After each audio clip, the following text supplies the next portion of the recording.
بسم الله الرحمن الرحيم. نعطيك وحده تاكل والله بلا لك اياها.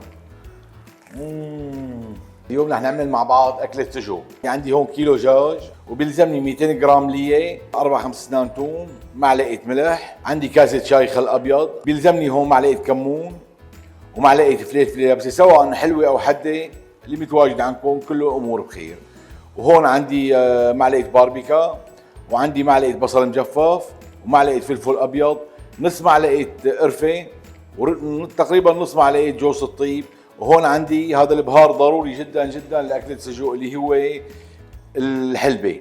هلا اخواتي بنقول بسم الله، بننزل الدجاجات اللي معنا، وهي الدهن او الليه. هلا البهارات بسم الله، هي الملح، هي عندي الثوم، وهي الخل.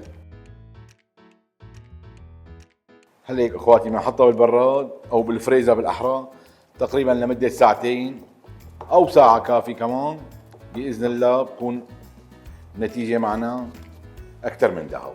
حبايب قلبي هلا بعد ما ضليت بالبراد تقريبا شي ساعتين او بالفريزر مثل ما حكينا، طالعه شغله بتطير على البهارات والروايح، شغله يعني شو بدي اوصف لكم اكثر من جنان. انا هون عندي طنجره شايل عليها، انا رح لاحط زبده ما لاحط زيت، هي دهونها اللي فيها منيحه. بس ننزل السجق. هلا هيك اخواتي صارت امورنا جاهزه، شايفين حبايب قلبي. هلا رح نعمل شويه سندويش هيك عشان امور النغنغه والساسه. انا طبعا قلبتهم بريكس عشان انا هي العصاره بقلب الطنجره ما بستحكمها. هلا هيك امورنا بالذهب. نعطيه هيك شويه مايونيز، يا سلام، تطلب وحده من هون، يا سلام. بنرح لهم هيك وحده، يا ويلي على الصوت. على مقلايه بيزبطوا، على جريل بيزبطوا، انتم شو بدكم ظبطوا اموركم. انا هي موجوده عندي قلت لشغلها، يعني جبناها وجبناها مثل ما بيقولوا. هاي حبايبي نشق عليها، يا سلام، هذا هو اللي بدنا اياه. شوف لي على الشوفه اللي بتطير العين،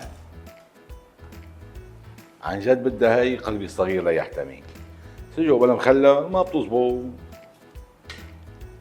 هلا هيك حبايبي بعد ما حمصناهم صار لازم ندوق ونعطيكم رأينا، طيبة مو طيبة. بسم الله الرحمن الرحيم. نعطيك وحدة تاكل والله بلا لك اياها.